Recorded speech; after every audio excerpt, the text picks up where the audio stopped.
Alors bonjour à tous, aujourd'hui je vous propose de découvrir le principe de la double peine à la passoire. Donc voici la situation, le joueur avant moi vient de m'annoncer un brelan de roi. J'ai choisi de vérifier, donc je retourne les cartes. Je les retourne dans l'ordre que je veux, comme on l'avait déjà vu dans d'autres tutoriels. Je continue ma vérification. On a déjà vu dans le premier tutoriel l'utilisation du joker, j'échangerai de place avec le joueur qui vient de m'annoncer la combinaison précédente, et comme je pense qu'il n'a pas le brelan de roi, je retourne la dernière carte. Malheureusement c'est un roi, donc grâce au joker, la personne avait bien le brelan de roi.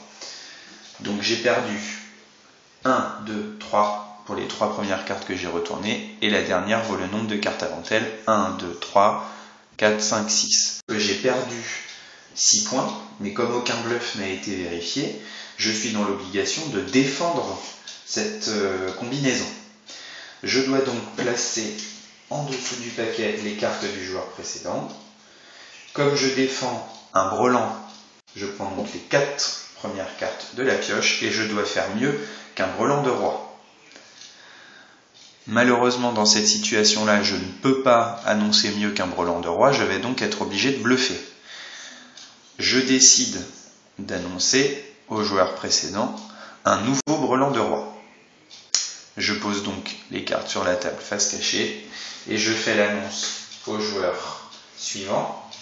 Il va décider de vérifier, il vérifie et il constate que je n'ai pas le brelan de roi. C'est donc un bluff découvert, c'est moi qui vais perdre des points.